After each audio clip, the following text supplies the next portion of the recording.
Bonjour tout le monde, bienvenue au Bracket Show. Bonjour Eric. Bonjour Bruno. Ça va bien? Ça va très bien toi? Oui, merci. Donc, aujourd'hui, tu voulais nous parler d'un design pattern, plus précisément le state. Oui, le state pattern, en fait, on l'utilise à certaines occasions et des fois on pense C'est pas. quand même rare, je pense. Ben, c'est pas un pattern fréquent dans. C'est pas un pattern qu'on pense à utiliser fréquemment, mais il y a beaucoup de nos applications qui pourraient en bénéficier, en fait, parce que c'est un pattern qui est un peu méconnu et peut-être même mal aimé, je dirais, parce que grosso modo, une application à plein de niveaux, on gère des états, mais on les gère un peu mal, puis on a de la misère à gérer les choses qui fonctionnent dans notre application autrement que par un state pattern. On se fie à une colonne qu'on met dans la base de données pour garder un statut qui est un enum qui correspond à ce qu'on a dans le code. Okay. Ou même si on veut gérer l'état du UI à un moment donné, ça pourrait être géré par un state pattern. Puis l'avantage du state pattern, tel que décrit dans le livre de Gang of Four, on a un diagramme ici, mais le gros d'intérêt de ça, c'est de déclarer des états indépendants un des autres, de lier ces états-là par des transitions. Donc, on peut passer d'un état A à un état B. Et puis, dans cette transition-là, il peut se passer plein de choses. Donc, c'est qu'on va sortir de l'état, donc on a une condition de sortie de l'état, on a une transition. Une transition peut déclencher un processus pendant cette transition-là. Puis après ça, on va entrer dans le nouvel état. Donc, tout ce workflow-là de transition d'un état à l'autre. Puis là, tu as des états qui sont un peu one-way. Par exemple, si on essaie de résoudre un incident, mais on ne peut pas le dérésoudre. Donc, il faut passer par un autre chemin. Pour réouvrir, par exemple. Des choses comme ça, il y a plein de choses comme ça. Fait que, puis il y a des états qui sont aussi réentrants. Donc, l'état peut passer de l'état lui-même en passant par une transition. On pense à... si on est en train de faire, mettons, l'état d'un tape recorder pour enregistrer du son. On peut passer du mode record à pause, de pause à unpause, puis on peut faire ça plusieurs fois. On peut faire stop, mais si on veut faire stop, on peut plus faire pause. Fait que là, il faut faire un play ou un record. Fait que toutes ces transitions d'état-là, ça se modélise avec des diagrammes d'état.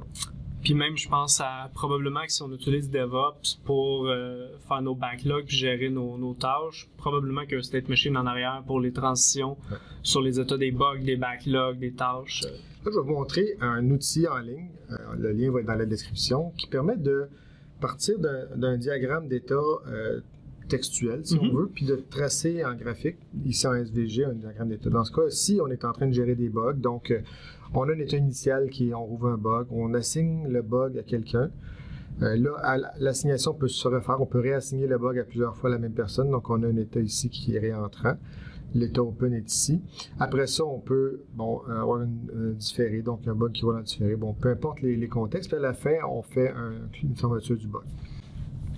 Sauf que comme on sait, quand on fait un bug, des fois, c'est pas nécessairement la fin, vraiment, parce qu'on peut réouvrir le bug, mais dans ce cas-ci, c'est pas possible. Ça dépend si on a bien fait notre job ou non. Ouais. Là, je vais vous montrer un petit framework qui est utilisé pour produire cet output-là, en fait, qui s'appelle Stateless. C'est un framework que j'ai trouvé sur Internet. Il n'était pas compatible complètement .NET Core. En fait, il était fait en .NET Core 1.04. Il supportait Framework 4.5 et 4.0, mais ce que j'ai eu à faire, en fait, c'est que dans ce framework-là, ici, il y a la librairie Stateless, ici, qui supportait juste Standard 1.0 et .NET 4.5, .NET 4.0. Tout ce que j'ai fait, c'est que j'ai rajouté le support pour .NET 3.0 et 2.1. OK. Donc, c'était quand même fonctionnel. Tu n'as pas eu à aller modifier le code pour... La seule chose que j'ai fait après, c'est que je suis allé dans mes projets, comme ici le Bug Tracker Example, puis j'ai dit que je supportais NetCore App 3.0. Je peux y aller par le fichier de projet comme ça ou directement... si vous allez dans les propriétés du projet, vous pouvez choisir ici .NET Core puis tout ça. Automatiquement, il va refaire ses assemblies puis tout ça à l'intérieur. Il y avait aussi une référence à .NET Core 1.04 que j'ai enlevé dans le projet aussi pour que ça fonctionne. Donc, si on regarde ici la déclaration d'un bug, comme on disait, il y a différents états, les états open, assign, default, close. On a les triggers, donc ça, c'est les transitions, en fait, ce qui déclenche un changement d'état, donc assignation, la différation puis la fermeture. Puis ici, on a un langage Fluent, donc le framework dont je vous parle, Stateless, un langage un peu Fluent pour déclarer ça. Donc, on déclare notre state machine. Après ça, on peut déclarer des triggers, on peut déclarer des états et des entrées et des sorties, comme je dirais, à chaque état, on peut faire des actions. Et c'est à peu près comme ça que ça se déclare. Okay? Quand même assez simple à regarder. Si on regarde ça, je veux dire, n'importe qui a jamais joué avec le State Machine justement parce que ça lui faisait peur, il tombe avec une librairie comme ça, c'est clair ce qui se passe. Oui. Donc, puis comme je disais, on peut assigner là, des changements d'état puis des fonctions à différents sortes. Comme ici, on a le onAssign qui est dans le fond une espèce d'événement qui est levé ici. Donc, à chaque fois qu'on a une assignation, ben, ça va écrire des choses. Là, ici, c'est juste du console write-line, puis ça ne fait pas grand-chose. Mais on pourrait avoir, par exemple, une classe qui nous est injectée, puis c'est une fonction de cette classe-là qu'on utilise. Donc, même là, on a moyen de découpler les actions qui sont par rapport à un changement d'état, puis les transitions en soi. Exact. Donc ça ici, la façon de déclarer dans state machine est très facile. Puis comme vous voyez ici, dans le diagramme qu'on avait, il n'y avait pas de façon de réouvrir un bug, par exemple. Moi, j'aimerais ça l'implémenter, cette fonctionnalité-là. Donc comment j'implémenterais ça? Tout simplement, je m'en vais dans le code ici, je dis OK, je vais déclarer une nouvelle configuration d'état. Donc ici, ma machine, je vais faire une configuration. Pour quel état? Donc je vais demander c'est l'état open, dans le fond, l'état close que je veux, c'est ça. Dans le fond, on configure l'état sur lequel on est pour lui dire qu'est-ce qu'on va faire. Je vais lui donner d'autres transitions. Donc, je veux être capable de permettre de passer de close à un autre état selon un trigger. Donc là, ici, je vais appeler trigger. Le trigger qui m'intéresse, ça serait le reopen qui n'existe pas.